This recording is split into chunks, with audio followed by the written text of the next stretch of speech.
the three founders, we were living the office, working all the time. Even today, I get up at 7:30, get home at 11, and like that's my day. And we wake up every day, we go on LinkedIn, we're messaging 120 personalized messages between the three of us every day, book probably like 15-minute calls for like each, day for probably like 3 months. Had the idea probably on a Saturday. The next day we talk to YC.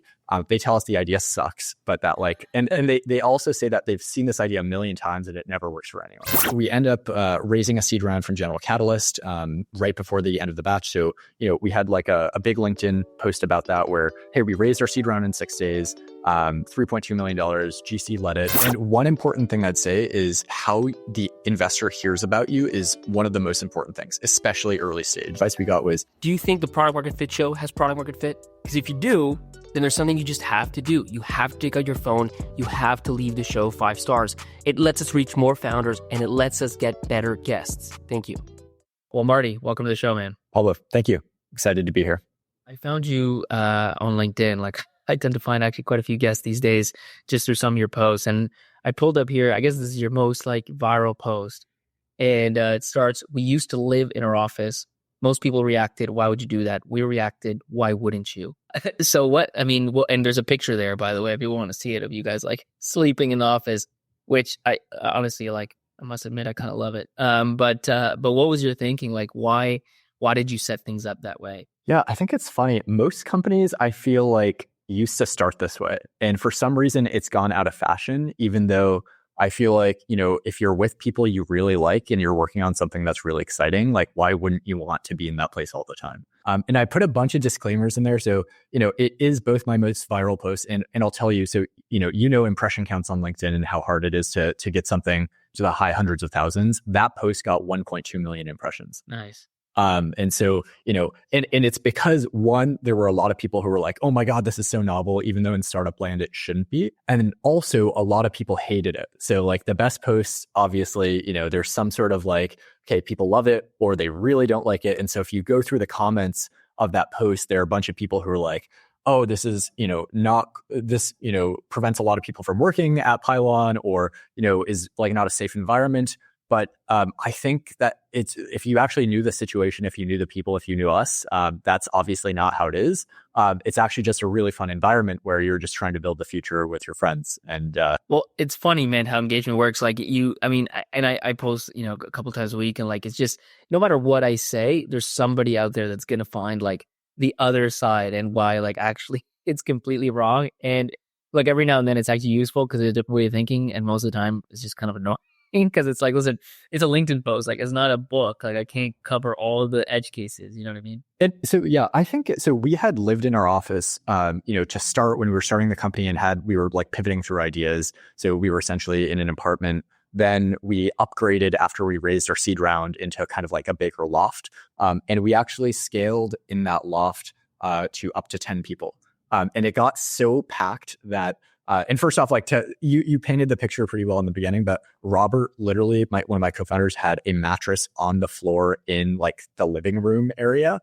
So it was just like on the ground, and we had this Papa Shot, and his closet was like underneath the Papa Shot. And we actually, that photo I think is going to be iconic if Pylon makes it as a big company, because 100%. We'll show obviously those early days. And we actually included that photo in our deck when we actually went out to pitch our A. And so that was the second slide. First slide was our logo. Second slide was Robert looking up from his mattress with like the Pylon, living room essentially in the background, and investors loved it. I'm sure they did. It's that level of obsession and all-inness, I think, that speaks to me. So you had 10 people working together. How all in were like the rest of the employees? Like the 3 co-founders clearly lived and breathed all day, it seems like. What about everybody else? Yeah, so I think it's funny, just like where people are in life at the company, most people are mid 20s to early 30s. And so actually, I think that the impression people have of us when they see us on LinkedIn is that like everyone's a mega grinder. People do work hard, but not in the way that I think most people imagine. So yes, the 3 founders, we were living the office, working all the time. Even today, I get up at 7:30, get home at 11, and like that's my day. And it's the middle is just all 5 days or 7 days. So I do 5 days of that schedule, and then Sunday I do like 3 quarters of the day. So basically, Friday night to like or to like Sunday morning is kind of my free time. Advith, one of my co-founders, he does not take a day off. I just can't do that. Like I lose, I stop being as productive. So yeah, I do kind of that schedule. In my religion, we just call that Shabbat. That's the Friday nights. But the rest of the team, it's interesting. Like, so we're hiring only like senior and staff, for every role. So everyone's actually very, very experienced, and they aren't in the office 24/7, but they're really good at what they do, and they do it, in the time that they have, whether they're, at home. So Jesse, for example, he was the second engineer on the team. He goes for, his morning run at 6 a.m., then like, works a little bit from home, and then shows up to the office at like 10, and then like works until 5, goes home, gets dinner with his girlfriend, and then continues working. So it's like, it doesn't look the same way that I think a lot of people picture it, where it's like, oh, everyone's like grinding. You have to be in at 8 a.m. and stay until 11 p.m.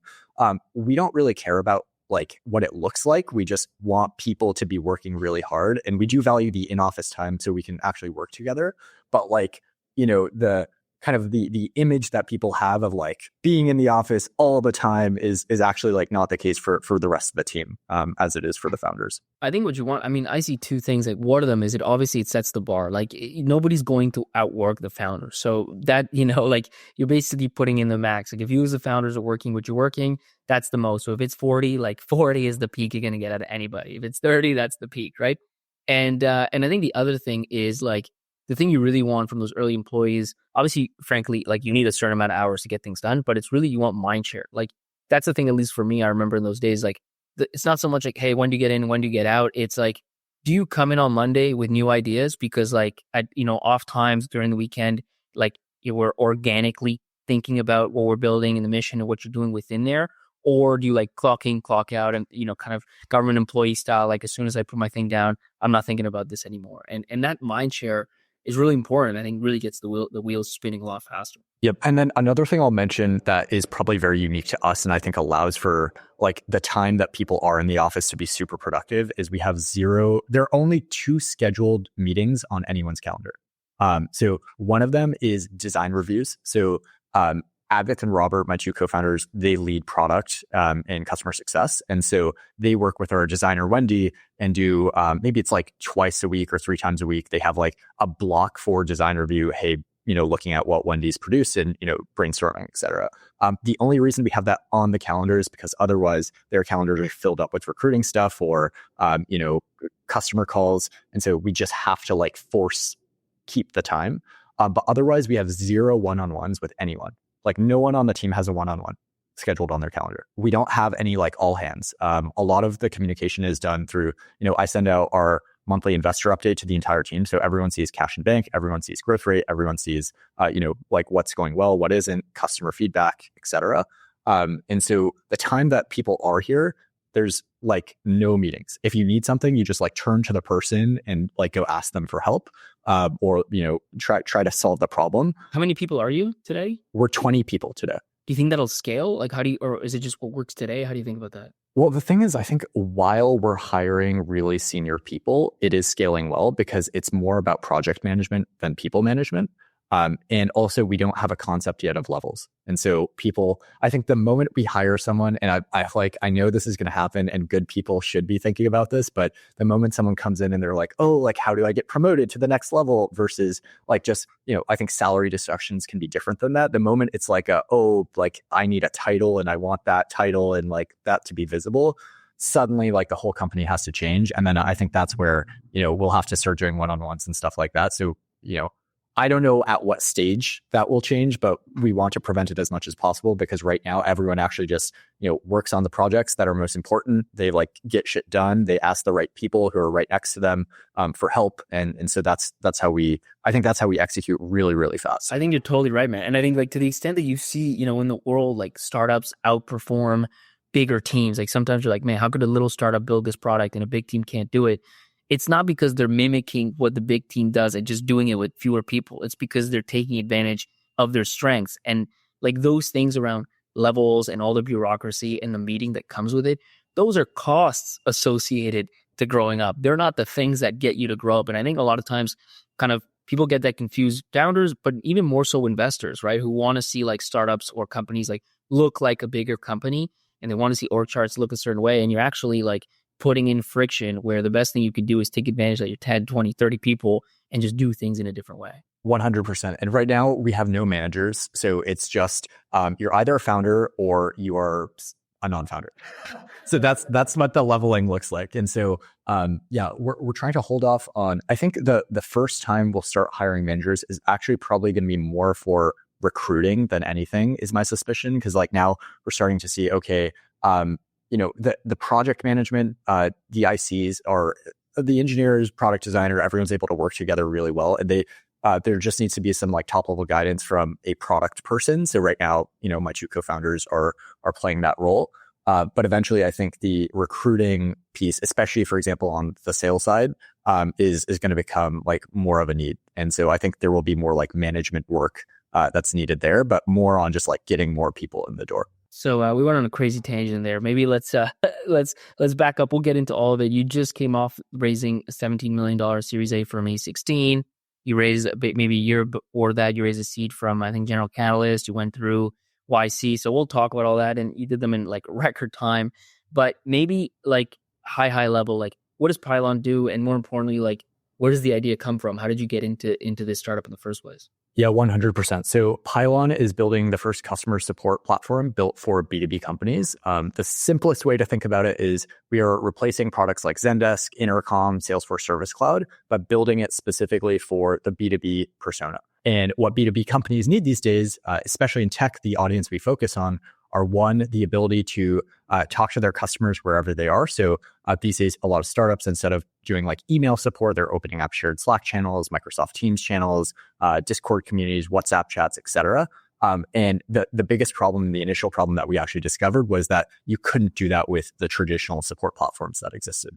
Now, how we actually got to this idea, so we didn't take the traditional path. Actually, we tried to do like the good advice, which is go try to solve a problem that you have. Unfortunately, we tried to run through all the problems we had, and we actually didn't have any that seemed like they could, result in a big company. Just to back up for the context, like you and your two co-founders decide we want to start something. You're all working and you're doing this on the side. It's a longer story than that. So starting with myself, maybe I was an engineer at Airbnb on the payments team. That's where I went like right after graduation, was there for 2 years. And I really wanted to start a company like the entire time I was there, the entire time I was in college. And I was like playing with ideas always, but never took the leap. So 2 years into Airbnb, I was like, screw it, it's time. I really want to try it.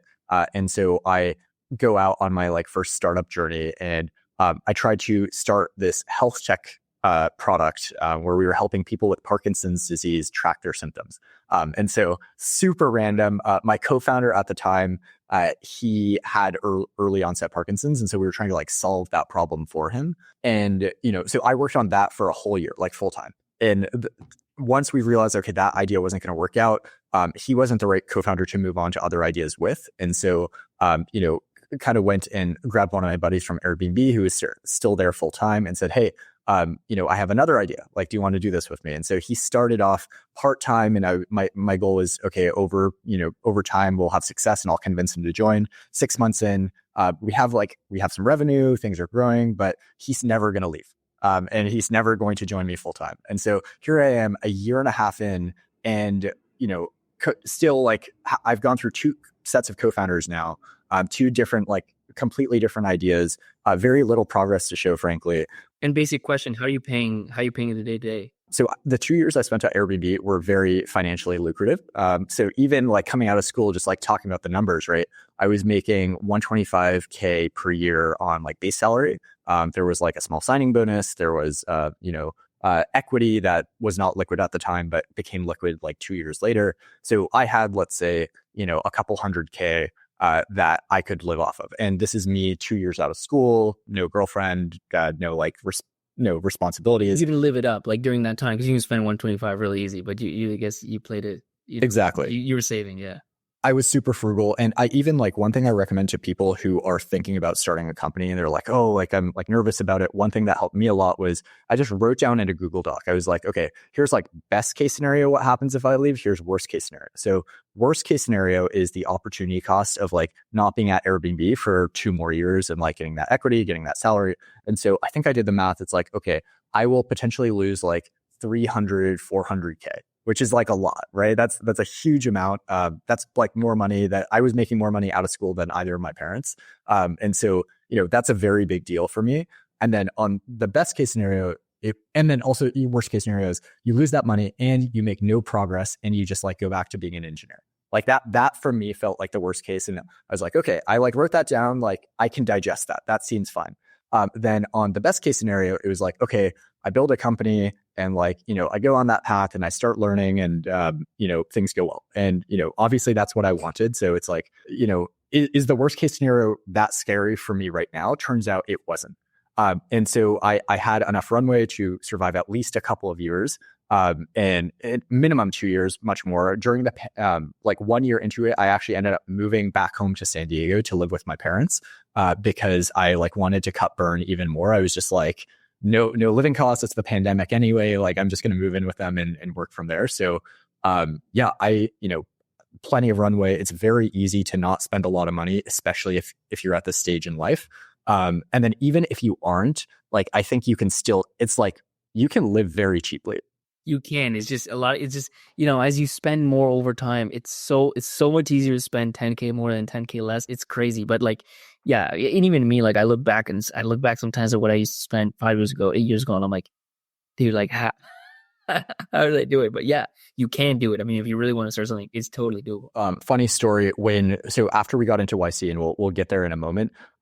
Like Advith, Robert, and I, we started paying ourselves $35K per year, which is like the minimum salary that you can pay in California.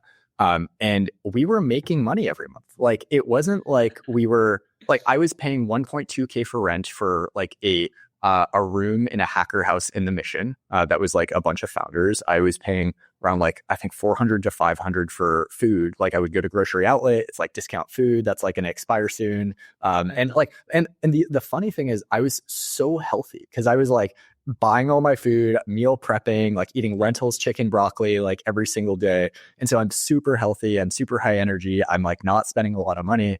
And I'm actually making money every month, even with a 35K salary. When you buy into that mindset, because I remember when we started Gym Track, like you enjoy it, like you enjoy being like frugal. You know what I mean? You're like, oh man, this price is so great. And then you see something special, like what kind of idiot would buy this thing? You know what I mean? Like you just get into that zone and it helps. It helps a lot. So yeah, no, it helped a ton. And it worked out that myself and my two co-founders now, Robert and Advith, we all had that similar mindset where we want to do whatever it takes to win. And so, everything else is not important. Like we're just going to focus on this and optimize for winning in the startup game. Okay. So going back, like I've now worked a year and a half on 2 different ideas. Neither of them worked. Both co-founders didn't work out.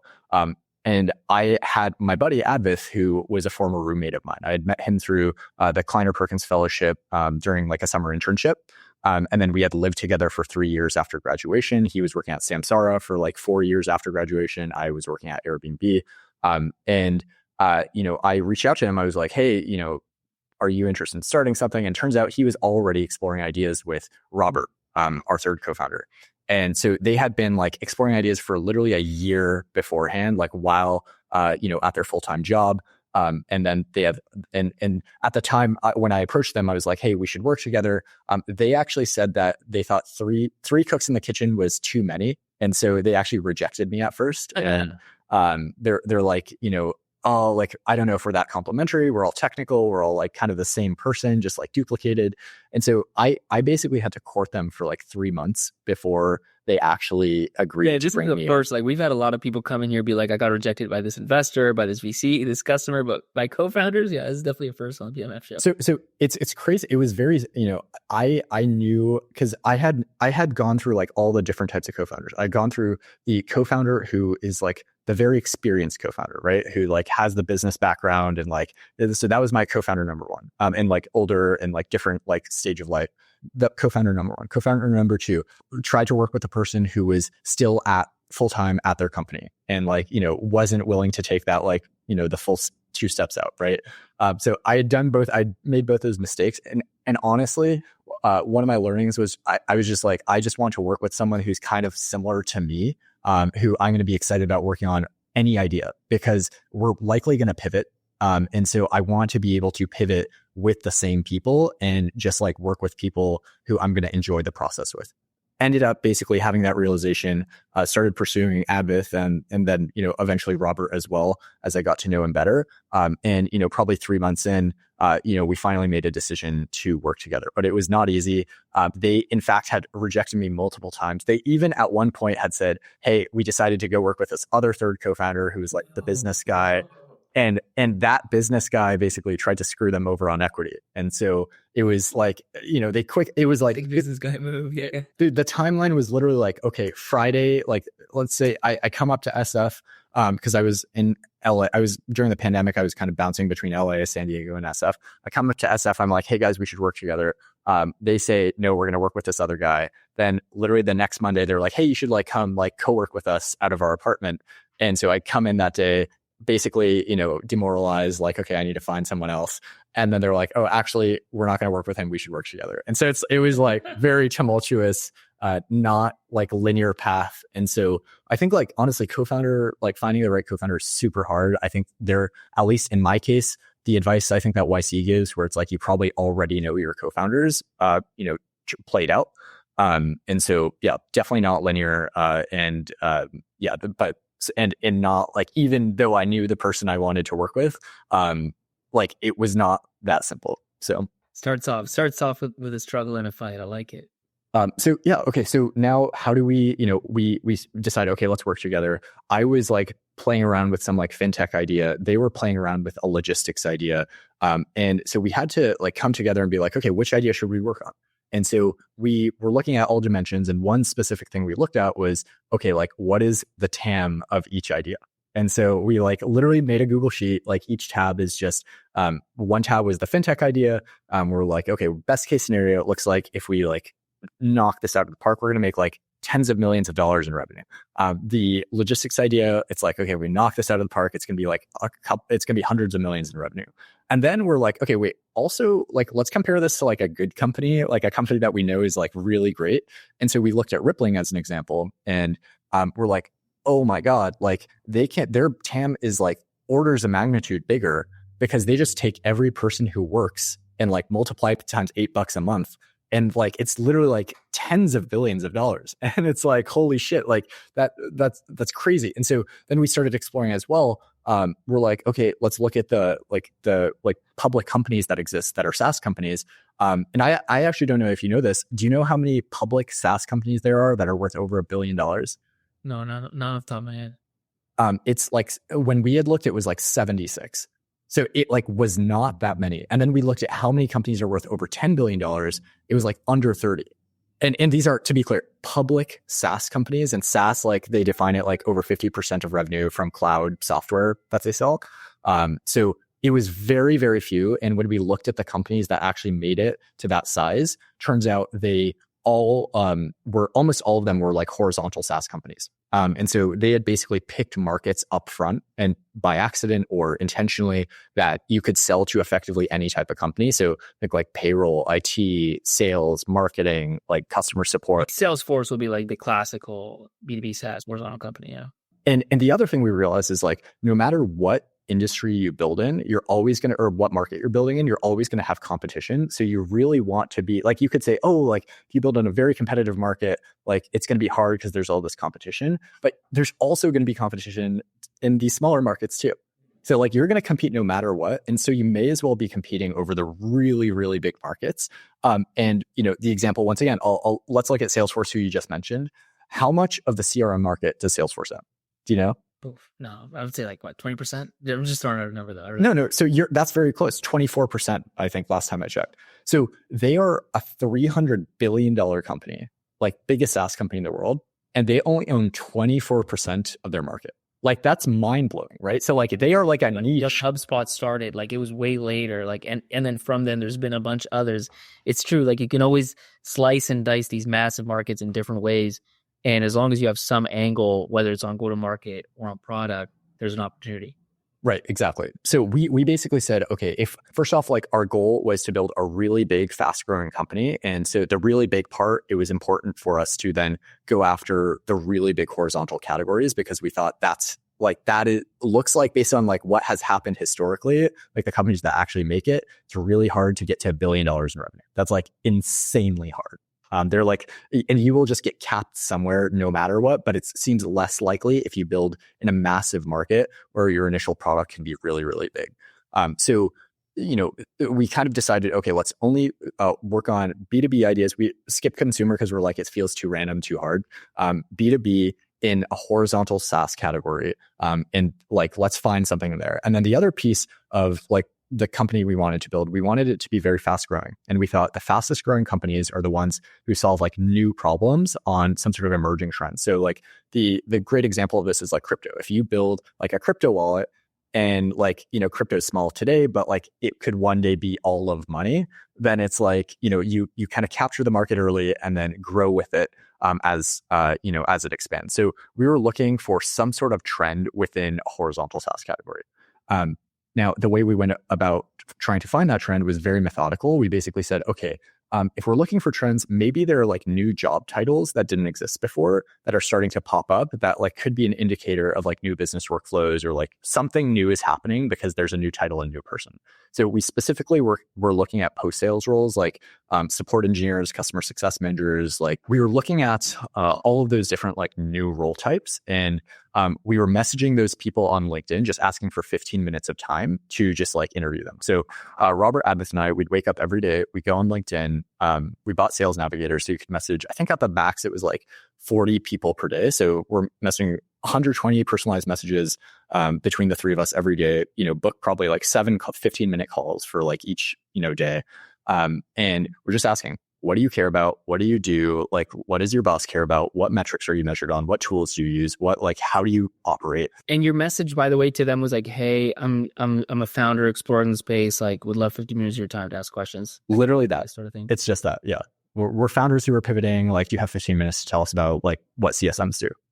Be surprised how many people answer that. Yeah. And shout out Sebastian is one of the early people, if he ever sees this, who said yes. And, we've stayed in touch with since. So, it's great. People were very generous with their time. How many do you think you did at these calls? Oh, so many. Let's say 5 to 7 per day for probably like 3 months. So what is that? 3 months times, let's say 7 times 750 or something? 420. Funny number, but 420. Nice.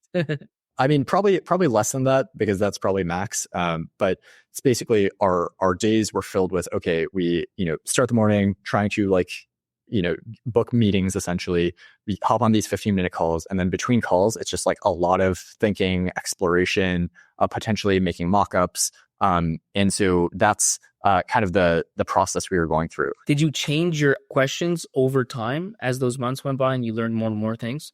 Yes, definitely. We definitely changed our process, or the questions we would ask just as we would learn more. We'd like sometimes dig deeper into things. And I don't know if you can like be too, like it's hard to, you basically just like follow your nose to try to find something. And eventually like we started spotting trends, and then we'd be like, oh, this seems like a problem, but like, it seems like this is already kind of solved, or this seems like a problem, but no one's actually going to pay for it. For example, there was one idea where we asked a guy, we're like, you seem to be spending like 30 hours per month, like doing this like tedious thing. Like, if we could solve this for you, how much would you pay? And he's like, I'd pay like $15 per month. And I'm like, what the hell? Like, that doesn't make any sense. So, all sorts of explorations, we would like sometimes make mock-ups if we wanted to like present them in follow-up calls. Sometimes people would, be generous with their time and give us like another call. And so it was, we were just doing that for like 3 months straight, hyper pivoting through ideas like week by week, essentially. And then finally we stumbled upon this trend, or we like heard like this similar trend of like, oh, a lot of people are starting to talk to their customers over shared Slack channels. And we thought that was kind of interesting. We're like, okay, like it's interesting. High Touch, who ended up becoming our first customer, they had at the time like 300 shared Slack channels with customers of theirs. And these are all the important customers. Everyone who's not important, who's like a self-serve customer for them, is like gets email support or like intercom support, but everyone important gets a shared channel. I'm really worried because listen, like you've been listening for like what, 10, 20, 30 minutes now. Clearly you like it. And the thing is, the next episode is way better and you're going to miss it. You're going to miss it because you're not following the show. So take your phone out and hit that follow button. And this comes out like randomly on a call. Like maybe you ask them like, oh yeah, and where do you talk to your customers? And like on Slack. And then you just kind of dove into, wait, what do you mean? And so exactly what happened was we were talking to lots of people. We would always take notes. And so we had it like in like a Notion or like Word doc or like Google Doc or something. So like it was all searchable. And the insight didn't like hit us until we were actually talking to a buddy of ours who works at a Series B startup. And he told us, he was like, hey, like, I specifically am trying to solve, or like I'm like looking at tooling to help manage this Slack mess. And I think the first thing he actually brought up was not even like the ticketing side, which we ended up focusing a lot on, but sending marketing updates, so like product updates to like many of these customer channels at once, because that's where all their communication happens. So he explicitly is on the phone with Advith, and tells him, hey, like this might be worth exploring. Advith calls Robert and I. And we're actually not even in the same place at this time. I'm living in a hacker house. Advith is at his apartment with his and Robert's apartment. Robert is driving up from LA. And so it's a very memorable moment. He calls us. He's like, hey guys, like there might be something to the Slack thing. It's kind of interesting. It seems like if the world moves in this direction, a lot of workflows are going to break. You can't do like ticketing anymore. You can't sync activities to your CRM. You can't track product feedback. You can't send marketing updates. And it's not only Slack, it's also Microsoft Teams, which is popping up. It's like Discord, it's WhatsApp, it's Telegram, like, all these places where you have to do customer communication. And for the first time ever, this is happening not just for like not just consumers are going omnichannel, but B2B is going omnichannel as well. And so that's like the emerging trend. And so I hang up the phone. I'm in this hacker house. I go upstairs. I'm like, yo, Tejas, the founder of High Touch, who I was living with at the time, like, hey, Tejas, do you guys have this problem? And so like probably 30 seconds. And then he's like, Marty, you're not going to believe it, but we not only have this problem, but we're actively looking for a solution.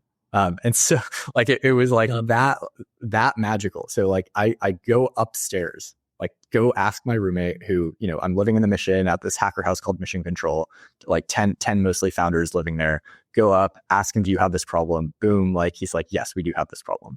That's incredible. So, we start talking. He even, what's even funnier about this is that he had worked on this exact same idea, like, the whole like shared Slack channel thing. In fact, I don't know if you know High Touch, but like their name stems from High Touch support. So they were like originally like now they're like became like a reverse ETL company and now like data activation platform for marketing teams, but they started as High Touch support. And that was like shared Slack channels was like the way of doing High Touch support. And so they like already knew about this way of operating. They started doing it because they believed in it.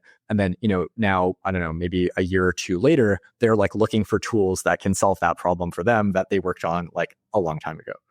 And so so he introduces us to their head of support engineering, Teresa. At the time, we don't have a website. We don't have a name. He introduces us to our Gmails. So like we book like, a calendar, like a time to chat with Teresa, like, the next week with our Gmails, super unprofessional, Google Meet, whatever. She basically says like, yeah, here's the problem we're having. And we're evaluating like these tools. And like, we're using a tool called Help, which had been acquired by Atlassian and was not like really being, developed anymore. And so they needed to switch off in like the next few weeks. And so we're like, okay, this is our shot. So we like looked through our notes. We're like, okay, wait, it seems like they actually had this problem too. They actually had this problem too. And so, we did like a quick run through, called up some people, tried to validate that, hey, like this is a problem. And it just felt like, okay, there's like a clear pain point right now. It seems like we have an advantage if a lot of tech companies operate this way because we just are very in the tech network. And it fits into our like emerging trend plus like larger market thesis. So yeah, basically like, had that idea. Now in tandem, we had booked some like open office hours with YC. So YC, like, I think they experimented with this like for like one batch where, as part of their interview process, they were allowing existing YC founders to refer like non-YC founders to get advice in open office hours. So they refer us to these like open office hours where they're just going to grill our idea. So we had the idea on probably like a Sunday. The next day we talk to YC, or no, we had the idea probably on a Saturday. The next day we talk to YC. They tell us the idea sucks, but that like, and they also say that they've seen this idea a million times and it never works for anyone. But they're like, you guys seem really good. So, do you want to have an interview, like an actual YC interview, and you can have it in 2 days or in 2 weeks? And so we're like, okay, let's do it in 2 weeks so we can show a ton of progress before then. And then like, kind of like show up with a customer or like a user, because we've only been thinking about this for 1 day. The next 2 weeks we're like grinding, like trying to figure out, okay, like setting everything up, trying to like, also talk to Teresa and like convince her to start implementing version 1 of the product. And also like Thanksgiving's at the same time. So we're like basically trying to sell them during Thanksgiving. We're also trying to prepare for this YC interview that's coming up. And then, yeah, it all kind of comes together. Teresa starts piloting like right before our YC interview. So we could go in and say, yeah, like we had this idea 2 weeks ago. It's like in a customer's hands right now. And like, they're going to start paying for it like ASAP. And so, yeah, it was like that fast. And then we were also able to start getting some other prospects who were interested in the product as well. And so, the next 2 customers. And what was that V1? Like, what was the first thing you decided to hone? It was so simple. It was, if you have if your customer sends you a message in a shared Slack channel, you can add a ticket emoji to that message. And that would like in thread, like it would thread and say, hey, a ticket's been opened. And then it would send that message to Intercom. And then you could reply from Intercom and it would show up in Slack. Wow. So you're just tying in, you're tying Slack to Intercom, basically. That's right. That was like version 1 of the product. It was just like an integration. That's it. And obviously your goal was to get rid of Intercom. No, we didn't know where we were going to go. We just knew that, okay, like we're in a we thought that, that it was like, it was a good like category to be in, and we'd probably be able to find something big within it if we just like followed this trend. That was like the hypothesis. And we didn't know, because we're like, oh, like marketing updates are hard, support tickets are hard, product feedback is hard. Like all these things are kind of broken. So maybe we're like a workflow layer where we're going to be like between Slack and Microsoft Teams and Discord and like go to Salesforce and Intercom and Zendesk and product board. And like, maybe we're like a workflow layer in between. So actually the entire time we were going through YC, like that's all we were doing. We were just building this integration out. We did it for Zendesk. We did it for Freshdesk. We did it for Salesforce Service Cloud. We were building integrations on either just side. Whatever customers seem to need, you would just build the next thing. See where exactly. So and funny, man. Like you have this crazy duality between, on the one hand, very very top down, like needs to be a big TAM, needs to be horizontal SaaS, like almost this checklist. But then you also have this classic bottoms up, like, just solve the problem, solve the next problem. And I must admit, it's original. Like I've seen both plays. I've seen, and you have like, everybody would know maybe like the Jeff Bezos story, right? Where he just sees the internet blow up and he's just like, okay, what should I do? Let's sell stuff online. Like that's, and then it's hands on.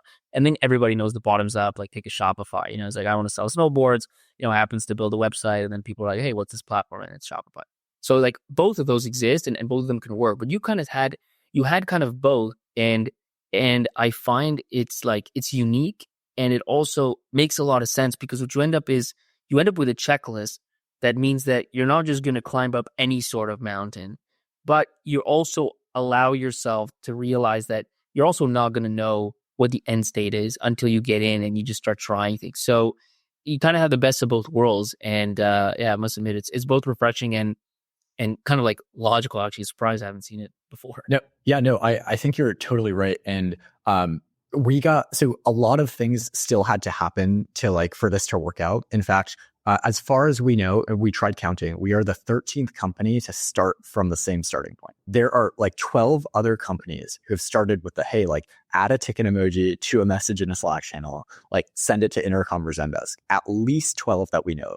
In fact, our first customer literally did that as their product before we did. So it was not an uncommon idea. Again, YC had said, we've seen this idea a million times. They had multiple companies and multiple batches who had tried and failed. But they just let you in because they were impressed by you three and you were moving fast. And they're like, whatever, let's take a shot on them. Totally. So YC, I think, is like very much about team and progress and like just trying to figure out, are you really grindy? Are you really smart? Are you really technical? And like, boom, that's it. So when I talk about like timing getting lucky for us, so we have the idea and we didn't know it at the time, but what happened, which was critical, we had the idea on one day. The next day, again, we didn't know this at the time, Zendesk gets acquired by private equity, like literally the next day. And then like 7 days later or something, ChatGPT comes out. And so these two things were critical, like and also just in general, like Microsoft Teams, like is becoming more popular. They're like pushing shared channels now. This is what year is this that you're talking about? 2022. So we've been around, we just turned 2 like a week ago. So, timing was November 2022 is when we started. So yeah, 1 day later, Zendesk gets acquired. Like 7 days later, ChatGPT, gets released. And so this is so important for us. And again, we didn't even know it at the time. So first off, Zendesk being acquired meant that Zendesk was starting to, they get acquired, they announce layoffs, they start increasing prices, like they stop building things. They're like, like they start focusing more seemingly on like enterprise customers and like moving up market and like kind of like not caring about their SMB customers. Again, we didn't know this, but that was the start of that. And that continued to progress for like the next year. ChatGPT comes out and it was very tempting. So we were in the first YC batch. It was kind of crazy.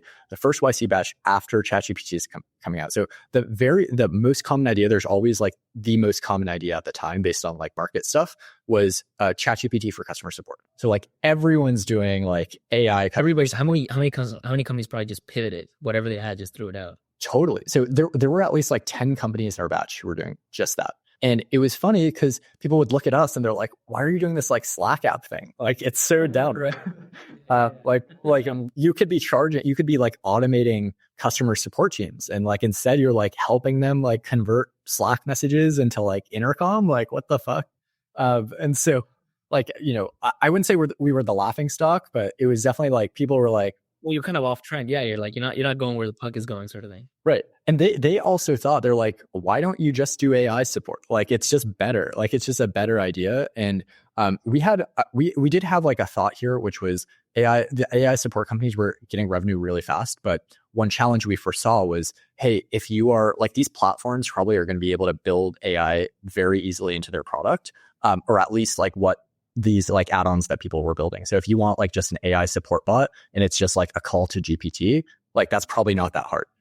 I think we correctly predicted for like a lot of these companies, like almost all of them now have their native like AI support bot. And like the moment they introduce that, it's really hard to sell an AI bot on top. Unless you're like very enterprise up market where like the scale of support tickets you have is so massive that like they're optimizing for like a percentage point, right? So that's where you get companies like Sierra, for example, who, are just trying to automate high volume consumer support up market. We're going to focus on our Slack thing and just like be heads down and focus on that. We end up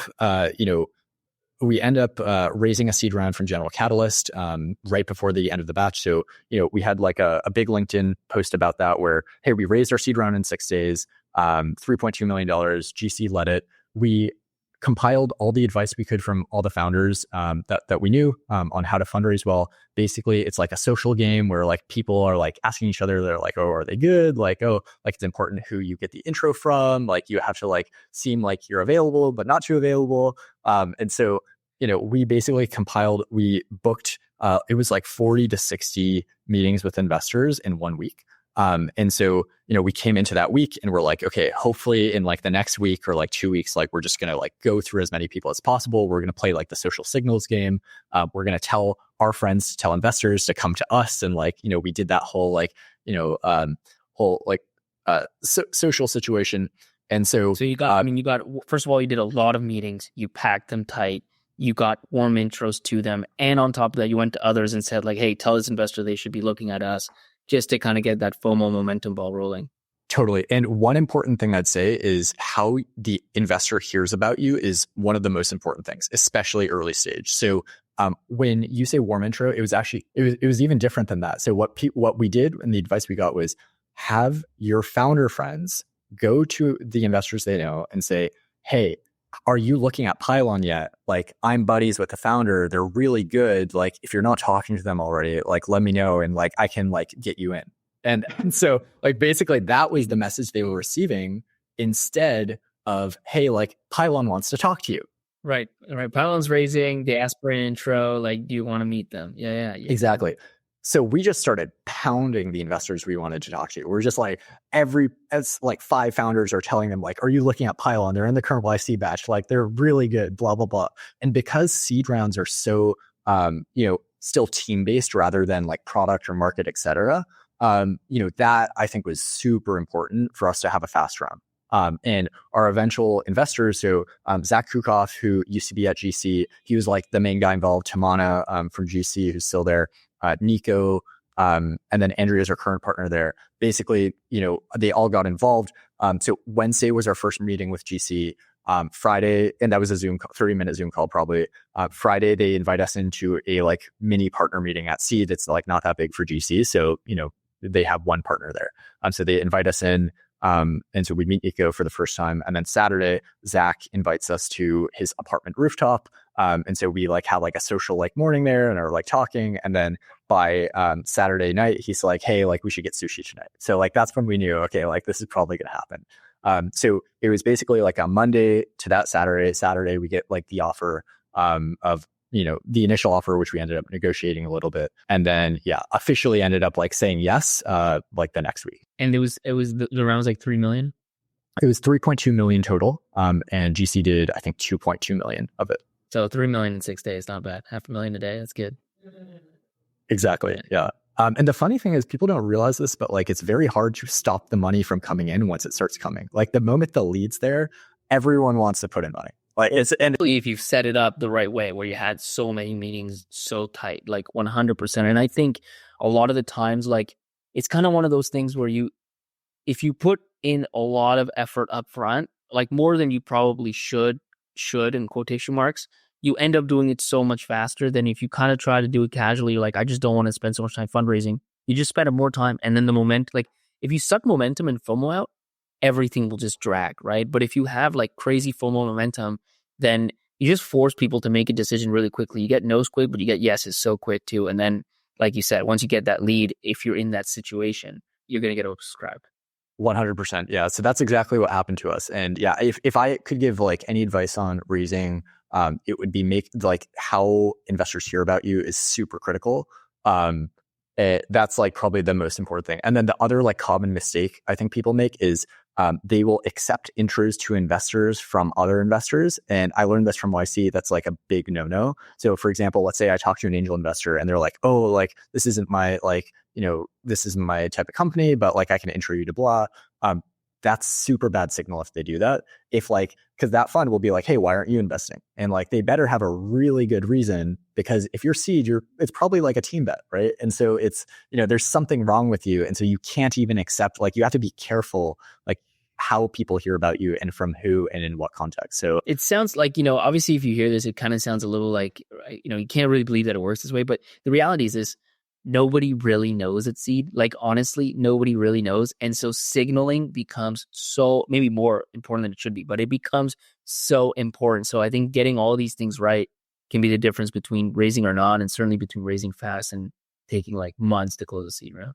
And then also just, I think, it's always fun to have numbers here. So when we started raising, we like timed it. And I mean, we didn't time this perfectly, but we were trying to show like quick revenue increase right before those conversations. So the first like number investors were seeing was like, okay, in a couple months, we got to like 30K in like ARR. And then like literally a week later, it's at 60K. And now like 2 days later, it's at 80K. And so like, they're like seeing this and again, we're back channeling this information to our founder friends to like, distribute to everyone. So they're like, oh shit, like they're growing. And so it's like, okay, got to close them fast, like before they grow too quickly. And so we did all of that. And we also watched the episode in Silicon Valley where they're fundraising, and it like felt exactly the same. We're like so tired talking to like so many investors all at once. And yeah, it was a crazy experience. And then maybe just, I guess like a couple questions. So you raised that round. How quickly how quickly do you hire? And then what does like growth look like over the next year? After the YC batch ends, we're super burnt out, or at least I was really burnt out. I like probably spent the next 3 weeks like sitting at my computer pretending to be working, but like not being able to get anything done because I was just like so like exhausted. And we had, so Advith, he used to work at Samsara, and one of his buddies who worked at Samsara too, had been traveling for a year, and he was like kind of looking for his next role. And he messaged Advith and he was like, "Oh, do you know any like cool startups that are hiring?" And Advith initially was just like, no, because we weren't in the mindset yet of hiring. And so then we were talking to our YC partner, Harj. We're like, hey, like, yeah, when should we think about hiring? Blah, blah, blah. And Harj was like, well, you guys have a lot of money. You like know what you want to be building. You explain to me why you wouldn't hire. And so we had like no good reasons. And so he was like, yeah, it sounds like you guys should just like go hire your friends now. And so, you know, he goes back to Alex. He's like, just kidding. Like, he in fact recommended Alex to go look at other companies. And then like the next day, like next week or whatever, he was like, oh, actually, you should like come join us instead. And so Alex, you know, comes over. It was really, I think for him, like hey, this is going to be fun situation. I think actually most of our early employees were not picking us because of our product or our market, because we were just a Slack app, to be honest. And so, you know, it was very much hey, like, it seems like it's going to be fun to work together. And so that's why they were joining. And so that was the secret to getting, for us to get like really good talent up front, was just people we'd worked with already. And so maybe walk me through like quickly how things start evolving product wise and vision wise to like what they are today. So we spent, believe it or not, and it's like almost like embarrassing to say, we spent a whole year working on the Slack app.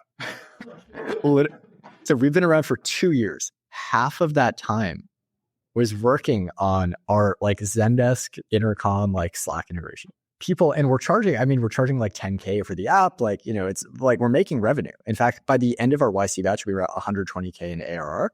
And so like, turns out like people were buying Zendesk or buying intercom, and it wasn't working because they did all their support in Slack. And so they literally were in some cases paying more for our integration than they were paying for Zendesk. So we did this for a whole year. And we're constantly learning. There was value in us being able to sell this into our customers' companies and like getting FaceTime with them, where we're having like calls with them, being like, hey, what can we improve? What challenges are you guys facing? And they start to tell us things like, yeah, actually like Intercom has this problem, or Zendesk has this problem. And like, and these are things that like we know they're never going to solve. And then at the same time, and it seems to be getting worse, they're also starting to say that, hey, like, I've had 5 CSMs with Zendesk in the past year, and like, you know, I can't get in touch with them. Like, hey, like I can't even change my seats. Like they're like just not even present. Or hey, it looks like all these AI things are coming out, but they don't seem to be on top of it. So that's the feedback that we're getting from our customers. And at the same time, our smaller customers or smaller prospects are coming to us, and they don't resonate with buying a Zendesk at all. Like, they're like, hey, we need a support system. Like, we do a lot of our support in Slack. Like, why? And we were pushing them away. We're like, just buy Zendesk and then buy Pylon. Like, that's all you need. And they're like, we don't want to buy Zendesk. Like, it doesn't feel like a product that like we want to use. It doesn't feel like it's built for us. And like, why do I have to buy 2 tools just to do the one thing I want? We're only like a seed stage company, right? So we're getting kind of feedback from both sides. We're learning a lot. And the hypothesis we had originally made, which was that Zendesk and the support platforms would be impossible to rip out, actually like starts to crumble in our heads, because we're seeing like the small companies don't want to use it. And the bigger companies are not, like, there are a lot of gaps and like cracks in the product that are not suitable for our segment, which we were selling to, which are these B2B tech companies. So over time, we're like, okay, starting to like realize, okay, like this has this problem. There's like these things you could build, but they'll never build it. Eventually, we just say, okay, like maybe we should actually first like start serving these like smaller customers and like allow them to use us as the full product. And then, you know, our larger customers surprise us and say, hey, like if you just build out a couple more things, we'll actually switch off Zendesk as well. And so like they were pulling it out. We actually thought it was a terrible idea to start of like, hey, we should replace Zendesk, because it's like, just like with Salesforce, it's like you hire a VP of sales, they're going to buy Salesforce, right? And we thought the same thing with Zendesk. We didn't know any better, but because they were acquired by private equity a year before, it was already starting to go downhill. Like already the experience was going downhill. Like people were not trusting it as much as they did. And so we make this bet. We're like, okay, like I think there's a path in competing with Zendesk to be kind of like a modern ticketing system and we're going to serve these like B2B omni-channel like companies who talk to their customers not only over email but also shared Slack channels or Microsoft Teams and like these new age channels that are like growing. And that's like the majority of these tech companies that we're seeing in like YC and kind of around SF. So that's the first thing. We're just going to serve them. We're going to build a basic ticketing system and then start evolving from there. And after you built it, like how fast was that pull? Like I know the first product you went from 0 to like 100K ARR in maybe like 2-3 months. Like how big was the pull on your V1 of kind of the Zendesk replacement? So we slowed down a little bit. So we had like a big revenue drop when we like made the switch, because we had gotten like pretty good at selling this like connector product. And we were able to immediately go to larger companies. Like you could be a Series E company and we could sell that to you because it's just an add-on, right? But the moment we made a decision of, okay, we're going to be the full support platform, we can no longer sell to a Series E company. Like what they need to replace Zendesk is insane. Even today, it's like very, very hard for us to go in and replace a Zendesk for a Series E company. It's like, imagine going to like, someone who like a big company that uses Salesforce. They have all these automations set up, all these custom fields. Yeah, the switching costs are terrible, 100%. It's terrible. So we knew that if we make this bet, we're going to have to start with like the small companies and like kind of work our way up, or like find some sort of like really special wedge to convert bigger customers later. And so, we start, revenue drops a lot and like we take a big hit. We probably started like January of 2024. So start of this year. Actually, I won't say the exact numbers. I'll say the growth. So, basically, we'll end this year at like around like 5x what we started the year at. And it's been like very consistent revenue growth. Like in percentage growth has like basically remained flat. So you're above about $1 million. You're above $1 million ARR. Yes. Yeah. We're low digit millions. Yeah. We start like selling this like small support system, and we start picking up smaller customers for the most part. And we're first just like, okay, we'll do like Slack and Microsoft Teams. Those will be like, we're going to capture that market. And then there are people who are like, oh, like I want to use you, but like I need email as well. So we like, okay, now we add email. And then they're like, oh, like, but I have Intercom too. And like, I don't want to like track things in Intercom and Pylon. It's like, okay, then we built out the chat widget. And so like slowly we're adding these things, and we're like, okay, we're probably going to be like an omni-channel, like B2B support system. Like that's the thing. We're going to be, a lot of companies I think got started. I think in fact, Zendesk had a lot of reasons I think they succeeded, but one of them, there were a couple companies that like also did well who were all about like consumer omni-channel. So like, hey, Facebook is popping up and you need to like manage the Facebook messages, or Twitter as well. And like, so all these social media channels. So there were some companies that did that. We're like, okay, maybe we can do that for B2B now, because B2B is having its omni-channel moment is what we told ourselves and what we were telling investors. And so, yeah, we were kind of like building off on that vision, like continuing to grow, selling to really small companies.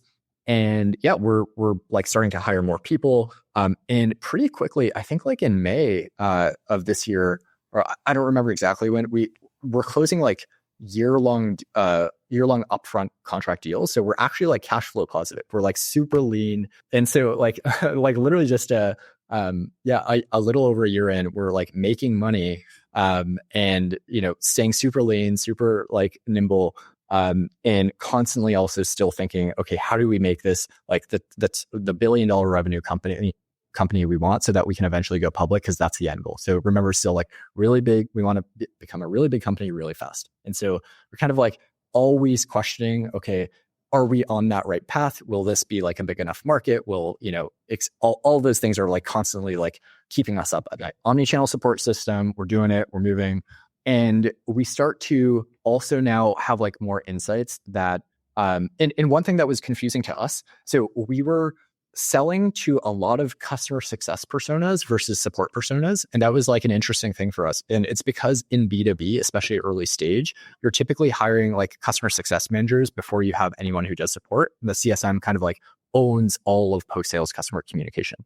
Yeah, because there's so much expansion opportunity. Plus, you just want to make sure your customers are so happy. Like you need somebody better than just kind of like traditional support. And so what these people start telling us is like, hey, like they start asking for like things that support systems typically don't have. Like, hey, I want to like manage my accounts in here and like leave notes on like customers and like set up like onboarding workflows and like also send the product updates and like all these things that aren't in traditional systems and definitely not built in the way that these like B2B tech companies wanted them. And so we start evolving and we start to think, okay, like maybe there's actually an opportunity to eat up not just like the support system, but actually like combine a lot of point solutions that these B2B post-sales teams use. So we start thinking, and this is like back to the original insight and learnings we had of, hey, like you can no longer do your customer marketing in these channels.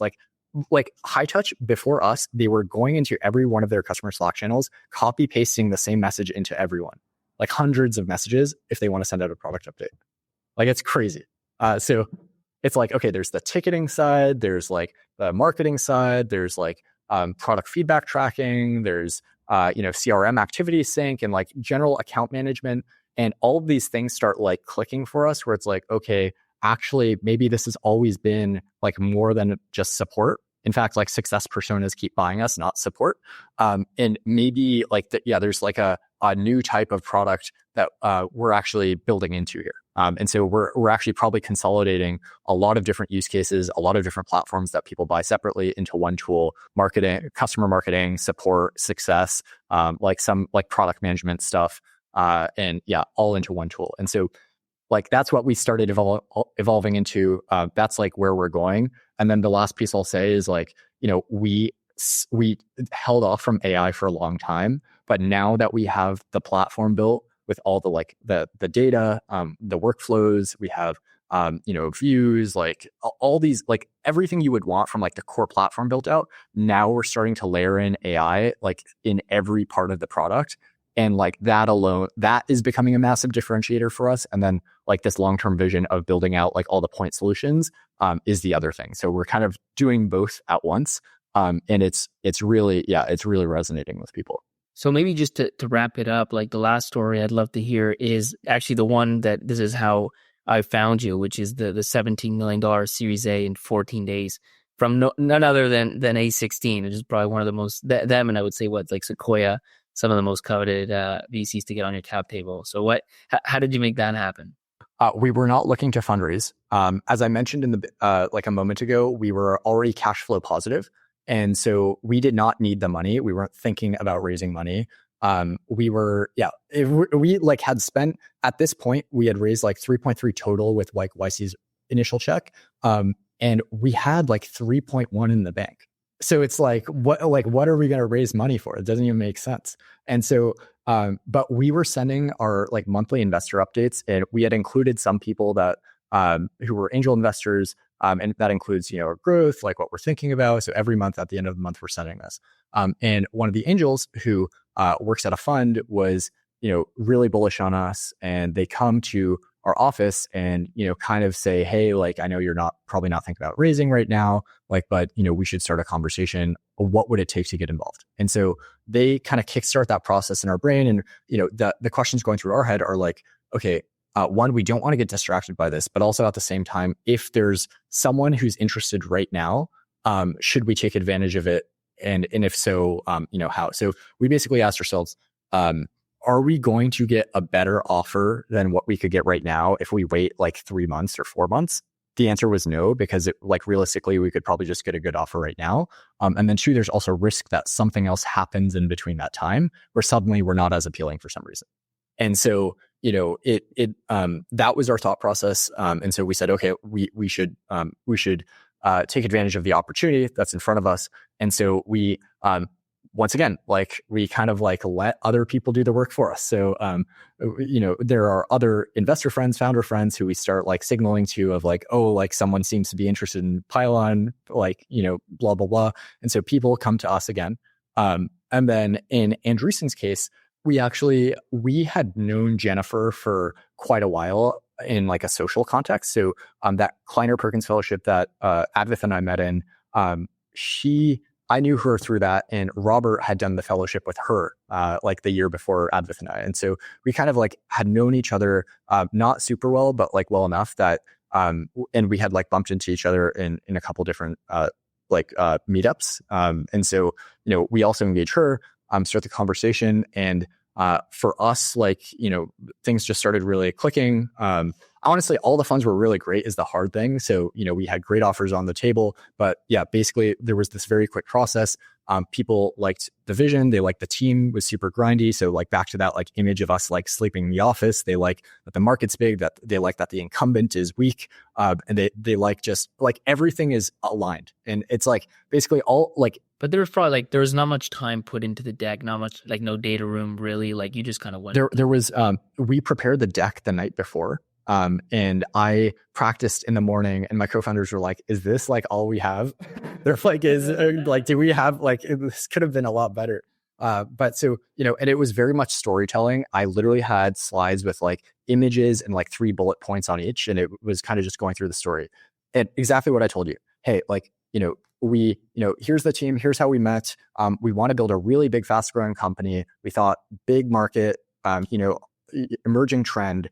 So we talked to like the new age companies. We discover this trend of shared Slack channels. Turns out like that caused a lot of problems. And then here's like evidence of that starting to work with our customers. And then here's the market with, Zendesk making $3 billion in revenue, Salesforce Service Cloud making $8.3 billion in revenue.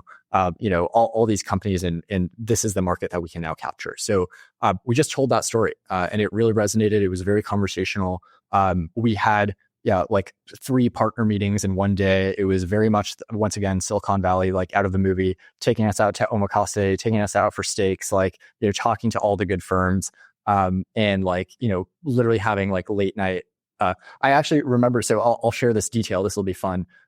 So I was talking to another. I won't name the fund names, but I was talking to a tier 1 fund, trying to rush them to like move faster in the process because we now had offers from Andreessen and a couple other people. And so, to get competitive, you get as many people into the deal as possible. I tell them, look, if you want to be like, I don't know how else to tell you this, but I'm talking to Ben Horowitz tomorrow. And like, I need, like, if you want to be involved and you like, we want to be able to talk about this, like we need to move faster.